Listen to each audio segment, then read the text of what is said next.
All eyes will be on the Maori Party. Joining us now from our gallery studio is Maori Party co-leader Marama Fox. Tēnā koe, Marama. Nice to have you on the program again. Thank you. Where do you go from here? What happens next? Listen, we are a pragmatic party. We always have been. We've tried to work with the government over a number of issues, including housing, poverty, health and family violence. This is another one of those, but be very clear, we take this very seriously, because if the government can implement a piece of legislation that turns over a treaty settlement, they can do it here, they could literally do it with any settlement, and it would put all other settlements at risk.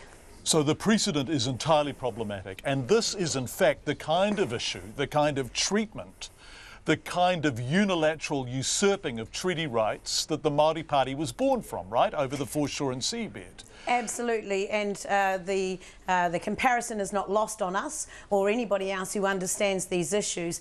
Is it as big as the foreshore and seabed?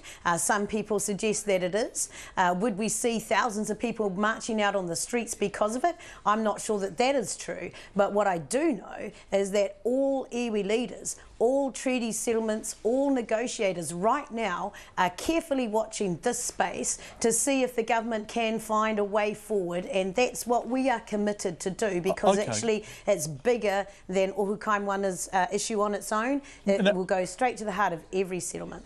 A very important point of clarification. We heard Jamie Tuta in Mihi's piece saying Māori voluntarily chose to set aside bottom fishing in the entire Kermadec zone. So Māori aren't fishing in this zone. That's not what it's about. It is about the principle and about treaty rights. So there is nowhere for you to go, is there, as long as the principle, the treaty rights are being violated? Look, the place for us to go before we make any firm decision about our relationship agreement with the government is back to the table. So Ohu Kaimwana and the Minister Nick Smith have, their negotiations have fallen apart. We have stepped in now to the breach to see if we can't find a solution that will be amicable to both parties. What would that solution look like? What would it look like? There are a number of solutions that are already out there on the international stage with Indigenous people who within sanctuaries, within no-fish zones, have an agreement to take a smaller number, or to have a no-take zone, to have a review period after 10 years.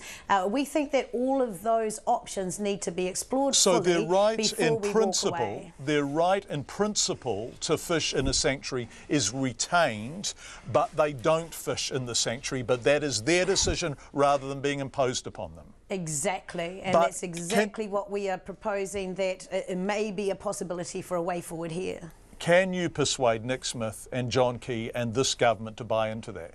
I think you've seen a genuine offer by the Prime Minister today to say that he is prepared to come into talks with us to see if we can find a solution, and we are prepared to do that. That is our first port of call.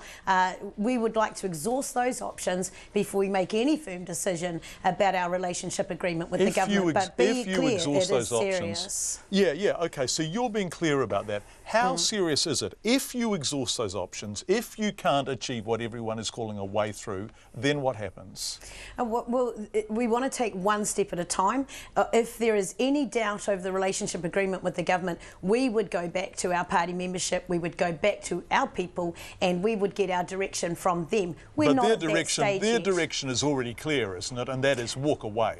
Well, their direction is not clear until we have the opportunity to speak with them. The Ohu Kaimwana have given us a clear direction of what they would like us to do, but the Ohu Kaimwana is not the Māori Party, though we support them, and everything that we do is trying to support treaty rights. We would go back to our membership, Māori Party members, and in fact, if you want to have your say, John, you're more than welcome to join the Māori Party, and you can be part of the discussions that will guide us at that point should we get there.